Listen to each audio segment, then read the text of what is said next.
Whoever said that Ayn Rand was only for conservatives? Was it Ron Paul, Paul Ryan, John Oliver?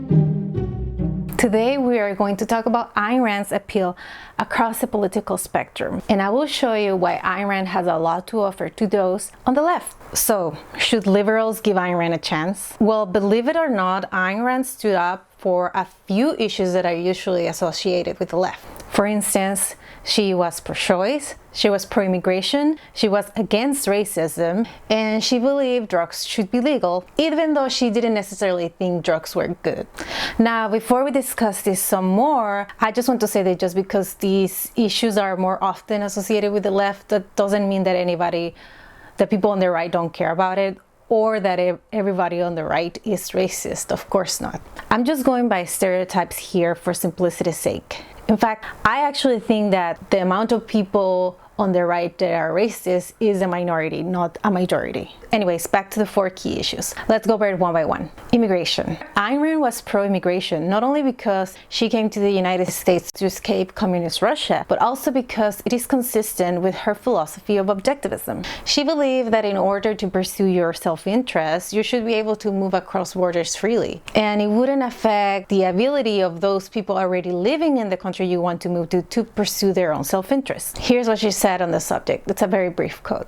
She was asked this question during a Q&A at one of her live talks. The question is, what is your attitude towards immigration? Does an open immigration have a negative effect on a country's standard of living? And this is what she said. You don't know my conception of self-interest. No one has the right to pursue his self-interest by law or by force, which is what you're suggesting. You want to forbid immigration on the grounds that it lowers your standard of living, which isn't true. Though if it were true, you still have no right to close the borders. You're not entitled to any self-interest that injures others, especially when you can't prove that open immigration affects your self-interest. You can claim that anything others may do, for example, simply through competition, is against your self-interest. So basically, she's saying just because having open immigration means that there will be more competition, that doesn't mean it's a bad thing for anyone. But I know the fact that a country might have a welfare system that allows immigrants to take advantage of it makes the whole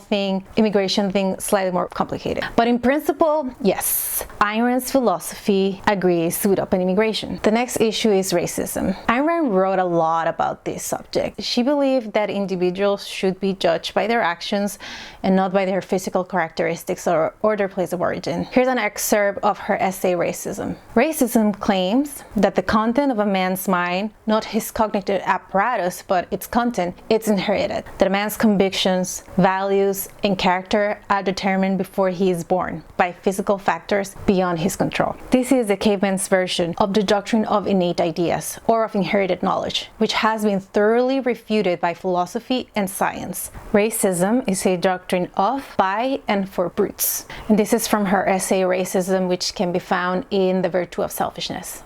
The next issue is drugs. And unlike me, Ayn Rand didn't love drugs, but she supported people's right to sell and use them. Just kidding, I don't love drugs, that was just a joke. But yes, Ayn Rand supported the right to sell and use drugs, even though she didn't think very highly of drug users. This is what she said on the subject. This statement can be found in the book Ayn Rand Answers. She was asked what her view was on laws against drugs and marijuana, and this is what she answered.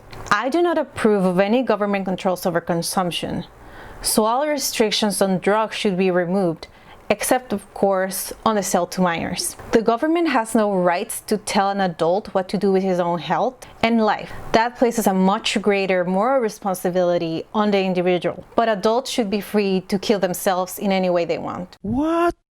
It is a moral responsibility of the individual not to take substances that destroy his mind. I would fight for your legal right to use marijuana. I would fight you to the death that you morally should not do it, except that in a free society, I would not have to deal with you at all. What the government should do is protect citizens from the criminal consequences of those who take drugs. But drugs would be much cheaper if it weren't for government, as liquor was much more expensive under prohibition. Bootleggers didn't want the repeal of prohibition because they made a fortune. Similarly, the underworld is spreading drugs. It would be cheaper, easier, and morally more vicious on the part of the drug addict if drugs were legalized. So yes, she didn't think highly of drug users, but she supported people's rights to put anything they want in their bodies. And lastly, abortion. As I mentioned in a previous video, one of the main things that rule out Ayn Rand as a conservative icon is the fact that she was pro-choice. She believed in an individual's right to have full control over the functions of her own body, including the functions of her reproductive system. And of course, she was against sacrifice. In this case, she was against women having to sacrifice their lives to raise an unwanted child. She wrote a few things about this, but I'm just going to read you just one quick note because, like I said, I've already covered this in a previous video. Never mind the vicious nonsense of claiming that an embryo has a right to life.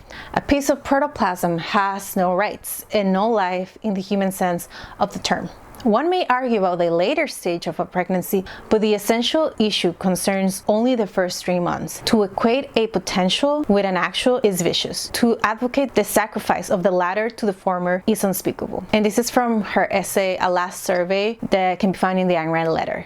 Alright, maybe this doesn't entirely convince anyone that Ayn Rand should appeal to liberals, but at the very least, it should serve to illustrate why Ayn Rand is not a conservative icon, no matter how much the media tells you she is.